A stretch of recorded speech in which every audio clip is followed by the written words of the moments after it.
Même ces jeunes filles et jeunes garçons, et demain ils seront aussi parents. Toria na la vidéo na bango to la kisi. Tant ozaka elengi ozo la boba la lelo, tant makabane pour ça, tant ozaka jeune. Combien de mariages sont séparés? Ça pour débat à cause de vous. Et le Seigneur vous posera la question parce que vous êtes le mauvais pasteur. Seul Jésus, le bon pasteur, lui, il donne la vie éternelle. Il est le symbole de la joie et de la consolation de son cœur. Alors prions les uns pour les autres. Que le Seigneur nous aide, que nous soyons réellement bons pasteurs.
Nous lisons le 17 chapitre du 27e au 30e verset, prière pour s'asseoir.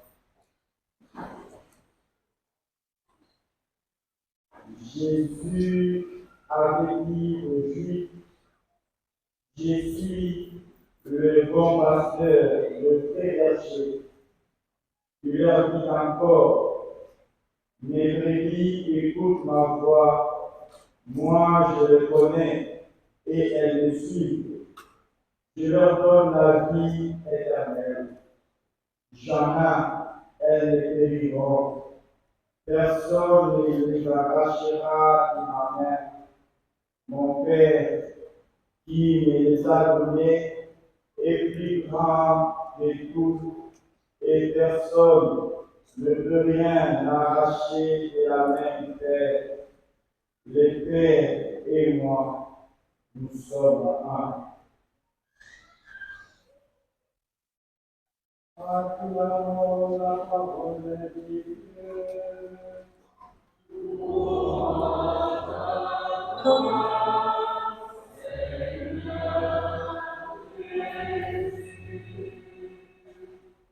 Aujourd'hui, l'Église célèbre que c'est le 4e dimanche de Pâques. Et nous célébrons deux événements. La prière de vocation, c'est une journée mondiale de prière pour les vocations. Et aussi, c'est le dimanche du bon pasteur. Et à travers les textes du jour, je vous invite à méditer avec moi sur le thème du bon pasteur. Si on met les qualificatifs bon pasteur, donc il y a le contraire de ces qualificatifs également. Il y a le bon et il y a le mauvais pasteur. Mais moi, j'aimerais partager avec vous d'abord l'accent sur ces qualificatifs. Bon, et puis on ajoute pasteur. La première lecture que nous venons d'écouter tout à l'heure du livre des Actes des Apôtres, on nous présente les éléments du bon pasteur à travers des figures, Paul et Barnabé. Les deux enseignent la parole de Dieu à Antioche de Pisidie. Et là, beaucoup de Juifs ont cru à la parole. Beaucoup de Juifs ont accepté la parole de Jésus ressuscité d'entre les morts. Mais un bon nombre encore de Juifs, ils ont dit, si on laissait Paul et Barnabé ici, c'est toute la ville qui sera séduite par cette parole. Et les Juifs ont décidé de pourchasser Paul et Barnabé. Et Paul prendra la parole pour dire aux Juifs, cet évangile, la bonne nouvelle de Jésus ressuscité, était d'abord adressé à vous. Mais comme vous avez refusé d'accepter la parole, nous partons à Iconium. C'est une terre païenne. Et là, les païens étaient heureux de recevoir Barnabé et Paul. À Antioche de Pisidie, c'était les injures, c'était des moqueries, c'était la persécution que Paul et Barnabé recevaient. Mais à Antioche, les païens ont reçu la parole. Les païens ont accepté la parole. Et Paul est appelé maintenant l'apôtre des païens ou l'apôtre des gentils. Les païens ont accepté cette parole qui était d'abord au préalable adressée aux Juifs. C'est comme cette parole est adressée à nous, fidèles, jeunes, parents qui sont présents dans cette messe. Mais comme nous refusons la parole, nous refusons d'accepter cette parole, Paul et Barnabé regardent ailleurs, une terre païenne, les personnes qui n'ont pas encore écouté la parole de Dieu. Et cette personne, cette catégorie de personnes réserve un bon accueil à Paul et à Barnabé. Alors, la deuxième lecture que nous venons d'écouter, la lettre de Saint Jean, plutôt l'Apocalypse de Saint Jean. Saint Jean nous présente une fois dans une vision, une foule immense, debout devant le trône et l'agneau. Et cette foule immense serve le Dieu, le Seigneur, jour et nuit, chante pour le Seigneur, la foule immense. Et Jean dit, ces personnes-là, cette foule immense, ils ont porté des robes et des robes blanches. Ces robes blanches ont été lavées par le sang de l'agneau. Ce sont des personnes, on peut dire Paul et Barnabé, ou nous, Cyprien et Cyprienne, ceux qui acceptent la parole, ceux qui acceptent les injures, ceux qui acceptent la persécution. Ah, le voilà devant le trône de Dieu. Après avoir supporté les injures, après avoir défendu leur foi, après avoir combattu le bon combat de la foi. Et aujourd'hui, ils sont devant le trône de Dieu et devant l'agneau, vêtus de robes blanches, lavées par le sang, c'est-à-dire le sang synonyme du martyr. Ils ont accepté d'être parfois bons à rien ici. Et aujourd'hui, Dieu les accorde la grâce. Mais c'est Jésus lui-même qui dit, je suis le bon pasteur, je suis le berger véritable. Jésus, comme étant bon pasteur, il dit, les brebis écoutent ma voix et me suivent. Mais les mercenaires, quand les mercenaires viendra, les brebis n'écouteront pas la voix du mercenaire. Et les brebis ne vont pas suivre les mercenaires. Mais Jésus dit, lui, il est le bon pasteur, le bon berger. Et les brebis écoutent la voix du bon berger et ces brebis suivent le bon berger. Qui est maintenant un bon berger, le bon pasteur? Ce n'est pas seulement les prêtres qui sont le bon pasteur ou le bon berger. C'est vous également, les enfants, les jeunes. Et c'est vous aussi les parents. Jésus, comme un bon pasteur, il dit, les bons pasteurs donnent la vie à ses brebis. Les bons pasteurs donnent la vie, l'espérance à ses brebis. Le bon pasteur console ses brebis. Le bon pasteur est un signe de joie de ses brebis. Le bon pasteur, c'est un symbole de la consolation de ses brebis. Le bon pasteur, c'est un poteau indicateur de l'espérance de ses brebis. Le bon pasteur, c'est un symbole de joie de ses brebis. Le bon pasteur, c'est un symbole du bonheur de ses brebis. C'est lui le bon pasteur, le bon berger. Le bon pasteur n'a pas peur de sacrifier sa vie. La finale de l'évangile nous dit, personne ne peut rien arracher de la main du Père. Le Père et moi, nous sommes un. Quand est-ce que nous serons un dans le Père? Nous serons un dans le Père si nous écoutons la parole. C'est quand les brebis écoutent la parole du bon pasteur, du bon berger, c'est en écoutant la parole des parents, des enfants, c'est en écoutant la parole du pasteur que les brebis suivent.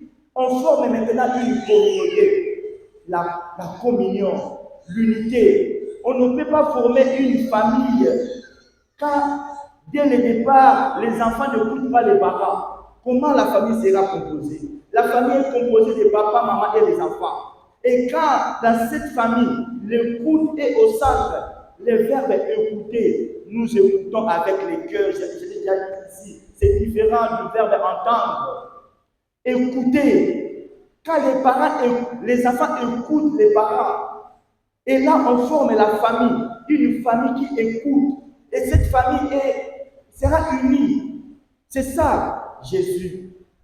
Il dit, le Père et moi, nous sommes un. Et Jésus, comme le bon berger, il sera crucifié sur la croix. Et là, sur la croix, Jésus attire le monde entier. Il forme une communion. Il forme la communauté, c'est sur la croix que Jésus attire les brebis. C'est sur la croix qu'il devient le bon pasteur, le véritable berger. Jésus, c'est sur la croix. C'est sur la croix que Jésus donne la vie à ses brebis. Il donne le bonheur à ses brebis. C'est sur la croix, Jésus devient le bon pasteur, il devient le symbole de la joie, le symbole de la victoire, le symbole de la consolation, le symbole de l'espérance. Le bon pasteur, c'est d'abord vous aussi, papa et maman.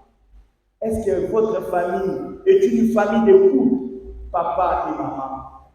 Vous êtes également bon pasteur. Les bons pasteurs, ce n'est pas seulement les cardinals, les papes ou les prêtres. Vous aussi, papa et maman. Vous êtes bon pasteur. Est-ce que les qualificatifs bons tiennent dans votre famille? Est-ce que vous êtes le symbole de la joie des enfants? Quand les enfants vous regardent, est-ce qu'ils ont le goût d'être parents de mère? Est-ce que vous n'êtes pas des mercenaires dans vos familles? Est-ce que vous êtes le symbole de la joie, le symbole de l'espérance, le symbole de la consolation pour les enfants? Est-ce que les enfants espèrent demain être des meilleurs parents comme vous aussi? Est-ce que vous êtes des bons pasteurs? Est-ce que vous êtes des bergers, des véritables bons bergers? Est-ce que vous l'êtes pour les enfants? Vos enfants vous écoutent réellement. Est-ce que les enfants écoutent la voix des bons pasteurs que vous êtes? Est-ce que vous tirez profit de vos enfants? Vos familles ne sont pas divisées. Quand les enfants observent que maman ne passe pas nuit avec papa, quand les enfants observent que papa tabasse maman à tout moment, à chaque moment, est-ce que vous êtes bon pasteur? Quand papa prononce les injures devant les enfants à l'endroit de sa meilleure épouse, et quand maman dit à son mari, et les enfants écoutent ces paroles, est-ce que vous êtes le symbole de la joie? Quand vous déshabillez vos époux, vous épouses, est-ce que vous êtes modèle? Vous êtes aussi des bons pasteurs, vous aussi, vous les épouses.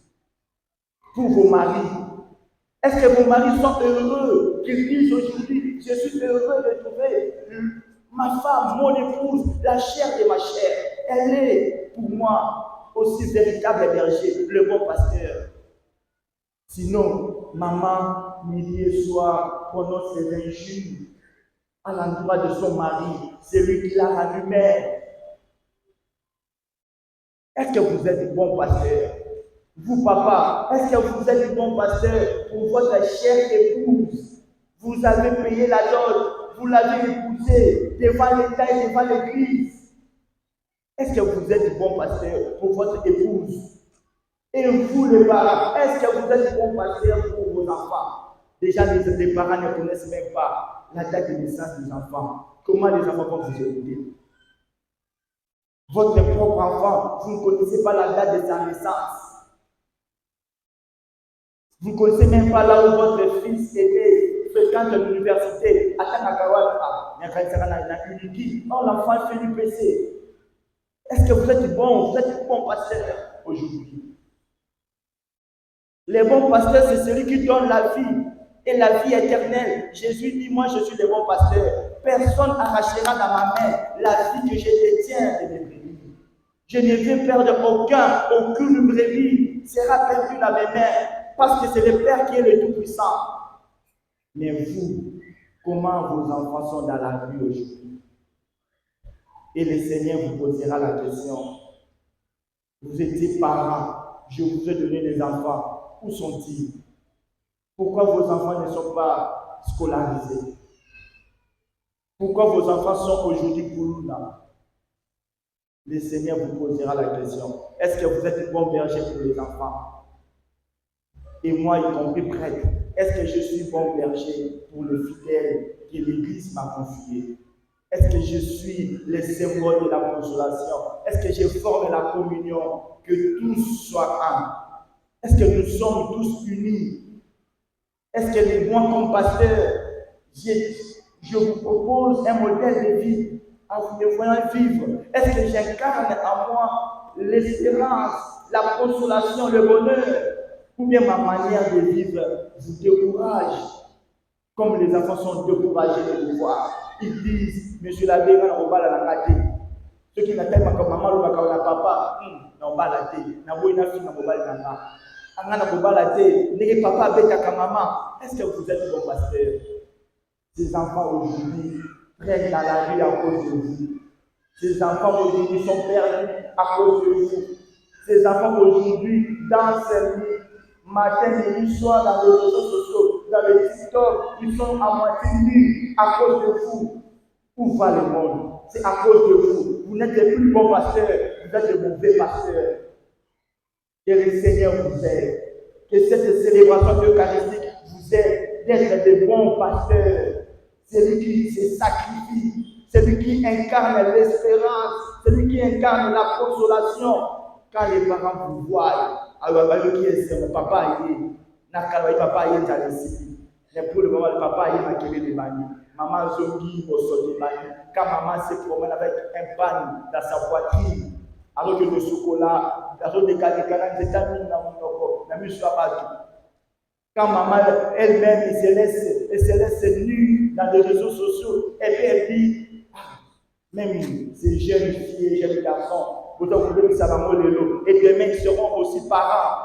Tu regardes la vidéo, n'a pas de la question. Tant que ça a été élevé, tu n'as pas la vidéo, tu n'as pas de ça, tu n'as pas de jeune. Combien de mariages sont séparés? Ça pour débat à cause de vous. Et le Seigneur vous posera la question parce que vous êtes le mauvais pasteur. Seul Jésus, le bon pasteur, lui, il donne la vie éternelle. Il est le symbole de la joie et de la consolation de son cœur. Alors prions les uns pour les autres. Que le Seigneur nous aide, que nous soyons réellement bons pasteurs. Amen.